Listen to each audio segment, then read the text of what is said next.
measure the extent, but certainly the extent of Srila Prabhupada's preaching is hardly recognized even by us. You may recognize something. The world in general may not recognize very little, if any. They don't realize the potency, the power, the effect of Srila Prabhupada on his mission. Book distribution, prasad distribution, sankirtan, chanting the holy names. Everywhere, all over the world, and what effect this is having on everyone is delivering the whole world. Srila Prabhupada is delivering the whole world. And I was thinking this morning, the greatest testimony in a sense of Srila Prabhupada's greatness is evidenced, at least in my case. I can't speak for others. I know many of you are from very pious families, relatively speaking. Or maybe you were practicing many of the activities of goodness. From where I'm coming from, and my upbringing, etc., is a testimony to the greatness of Srila Prabhupada, that even fallen souls. I remember one time, I don't know if it was Tamal Krishna Maharaj or not, I think it was. He said to Srila Prabhupada, "Oh, Srila Prabhupada, Jagai and Madhava are nothing compared to us. The sinful activities that we were doing." In one sense, we can't say that, but you can understand how great Srila Prabhupada is, lifting up, picking up millions and still is millions and millions of souls drowning in the ocean, not just the material ocean, but the very sinful ocean, absorbed in every single sinful activity you can think of in many cases. Drug addiction, sexual abuse, so many things. Srila Prabhupada, causeless mercy, no matter how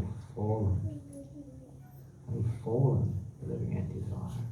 Normally, saintly persons would not approach such fallen entities. But following in the footsteps of Lord Nityananda, Srila Prabhupada has gone to the... There's no limit. He's gone to the absolute. There's no limit to where he goes to lift up the conditioned souls. This is his mercy, initiating them into the path of bhakti through, giving them this lifeline where we can all hold on to that lifeline. This is the initiation in one sense, when we hold that lifeline and start to take Krishna consciousness in their lives. The official initiation represented in our line, the Diksha initiation, is of course another requirement on the path.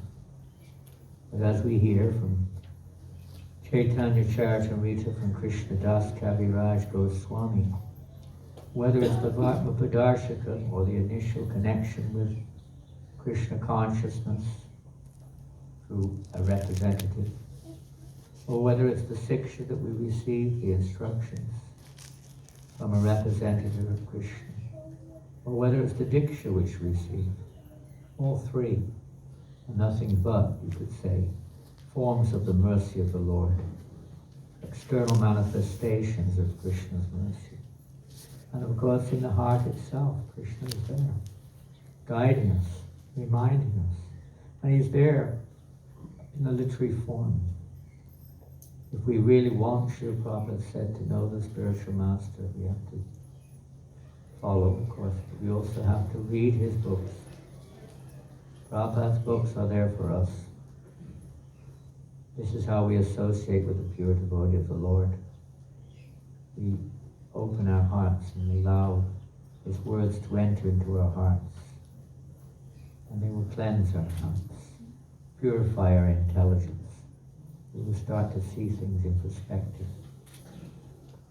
This is the business of the spiritual master, to help others to see things in perspective, to see what is going on in relationship with Krishna, and not separately. To see things in a way that we can be released or freed from our bondage in this material. The spiritual master does this by his words, by his actions. And it's the disciples' good fortune, or all of our good fortune, to have that opportunity to become purified by the words emanating from his lotus mouth. Prabhupada's words are emanating through many forms. We simply have to hear them. We're just a tiny, what we